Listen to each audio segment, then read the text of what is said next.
Hi hello नमस्कार। आप सभी सुन रहे हैं गूंज नंबर 1 मेरे यानी आरजे रानी के साथ रेडियो केजीएम गूंज 89.6 मेगाहर्ट्ज की फ्रीक्वेंसी पर। और जैसे कि आपको पता है आज मलेरिया डे है, तो मलेरिया से रिलेटेड बहुत सारी इन्फॉर्मेशन आप सभी के साथ लेकर के आई हूँ और साथ ही ना एक बहुत ही स्पेशल गेस्ट भी लेकर के आई हूँ जो आपको मलेरिया से जुड़ी आपके जितने भी डाउट्स हैं, जितने भी क्वेरीज है ना, उसे जरूर सॉल्व करेंगी। तो आज हमारे साथ है डॉक्टर ऋतु श्रीवास्तव जो कि डिस्ट्रिक्ट मलेरिया ऑफिसर भी हैं। तो सबसे पहले तो वेलकम मैम। नमस्कार, thank you so much for welcoming me on the community radio. Ma'am तो जैसे कि सबसे बेसिक क्वेश्चन जो होगा वो मेरा ये होगा कि मलेरिया आखिर है क्या? मलेरिया एक बुखार है जो मच्छरों द्वारा जो है वो मच्छर के काटने से होता है। जो इसका कारक मच्छर होता है वो एनोफिलीज मच्छर होते हैं, मादा एनोफिलीज मच्छर होता है। और इसके अंदर जो है एक परजीवी होता है जिसको हम प्लाज्मोडियम कहते हैं। प्लाज्मोडियम जो है वो दो तरीके का होता है, प्लाज्मोडियम बाइवैक्स होता है और प्लाज्मोडियम फैल्सिपेरम होता है। इसके अलावा भी होते हैं लेकिन अपने स्टेट में यही दो पाए जाते हैं। यही दो ऑर्गेनिज्म अगर मच्छर के द्वारा, मादा एनोफिलीज मच्छर के काटने के द्वारा इंसान के शरीर में आ जाते हैं तो ये मलेरिया का बुखार देते हैं। अगर आपको प्लाज्मोडियम बाइवैक्स इन्फेक्शन हो रहा है तो बहुत घातक नहीं होता है और 14 दिन के जो है वो अंतराल में आपका ये बुखार ठीक हो जाता है सही उपचार करने के बाद। और यदि आपको प्लाज्मोडियम फैल्सिपेरम है तो उसको दिमागी बुखार कहते हैं और वो आपके लिए घातक भी हो सकता है अगर समय पर उपचार और सही उपचार न किया जाए। तो मैम कौन से ऐसे मोस्ट वल्नरेबल पर्सन है जो इन्फेक्ट हो सकते हैं या फिर मोस्ट अफेक्ट जो है मलेरिया से कौन हो सकता है? देखिए, जैसे सभी बीमारियों में होता है कि हमारा सबसे वल्नरेबल सेक्शन वही होता है जिसकी इम्यूनिटी डाउन होती है और वो होते हैं जिनकी कोमोर्बिडिटीज होती हैं या मैल न्यूट्रिशन होते हैं। वो ऐसा सेक्शन है जिसको जल्दी इफेक्ट होता है। लेकिन अगर हम ये कहें कि और किसी को नहीं हो सकता है तो ऐसा नहीं है, क्योंकि जिसको भी इन्फेक्टेड मच्छर काटेगा, एक ऐसी मादा एनोफिलीज मच्छर जो इन्फेक्टेड है, अगर वो किसी को भी काटेगी तो वो ये बीमारी उसको दे के जाएगी। इंटेंसिटी ऑफ बीमारी फर्क हो सकती है डिपेंडिंग अपॉन किसके अंदर कितनी जो है सकारात्मक शक्ति है, प्रतिरोधक शक्ति है उस बीमारी से लड़ने के लिए। तो मैम जैसे कि हम यहाँ पे बात कर रहे हैं कि मच्छर से जो है ये ट्रांसमिट होता है, तो किस तरीके से, क्या एक इंसान से दूसरे इंसान, क्या ये कम्युनिकेबल डिजीज है या फिर किस तरीके से मलेरिया ट्रांसमिट होता है? जी, बहुत वाइटल प्रश्न है आपका ये। सबसे पहले तो कोई भी हो, हमें अपने आसपास जो है वो किसी भी तरीके का जल भराव नहीं होने देना चाहिए, क्योंकि किसी भी किस्म का जल भराव, चाहे वो किसी कूलर का पानी हो, चाहे वो फ्रिज की ट्रे हो, चाहे वो गमलों के नीचे रखे हुए बर्तन हो जिससे कि फर्श ना खराब हो, खुली हुई टंकियां हो, जमा हुआ पानी हो जो बाहर हो, बरसात का पानी, या आपके छत पे टूटे फूटे टायर पड़े हों, इन किसी भी जगह पे अगर साफ पानी हमारा पनपता है, चाहे वो नाली में बहता हुआ साफ पानी क्यों ना हो, अगर वो बहता हुआ पानी हफ्ते भर के लिए स्थिर हो जाता है तो उसमें भी जो है ये जो अंडे होते हैं वो पनपते हैं और हमारा मच्छर जो है वो पनप जाता है। तो सबसे पहले तो हमें ये प्रयास करना चाहिए कि हमारे इर्द गिर्द किसी भी तरीके से जल भराव ना हो सके।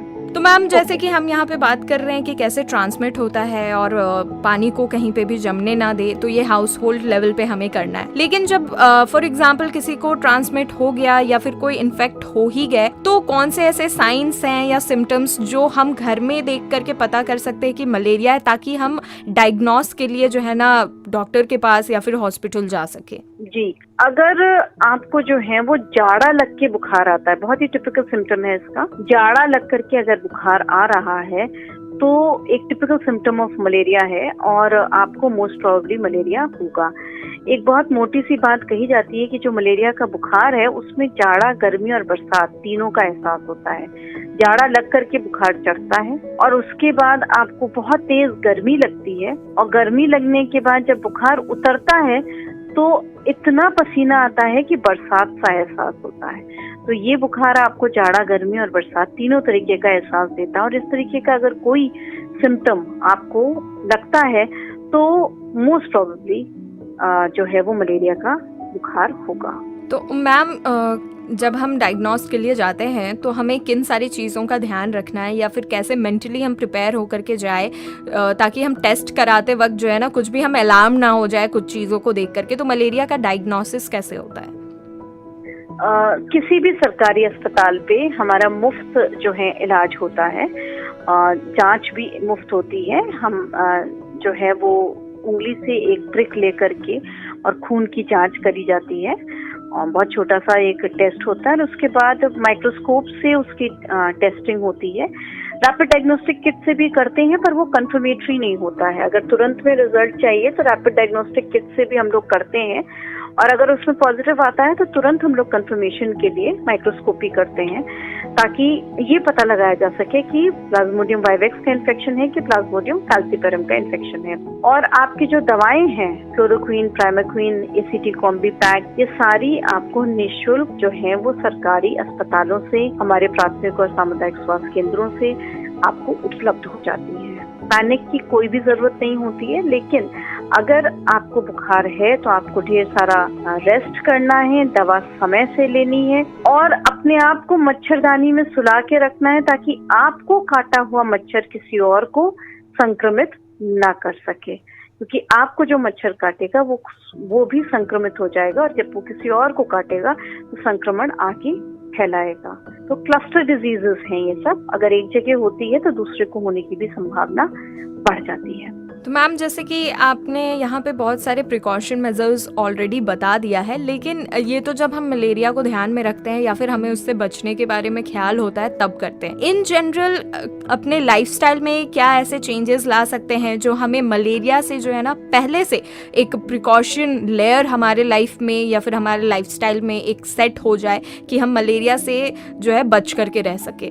देखिए, हमारा मलेरिया हो या कोई भी अदर मच्छर जनित बीमारी हो, जैसे डेंगू है, चिकनगुनिया है, फाइलेरिया है, जापानीज एन्सेफेलाइटिस है, ये सारी मच्छर जनित बीमारियां हैं, और इन सब से बचाव के तरीके बहुत सरल हैं, और अगर हम लोग अपनी रोज की जीवन शैली में उनको ले आए तो हम लोग इन सारी बीमारियों से स्वयं बच सकते हैं।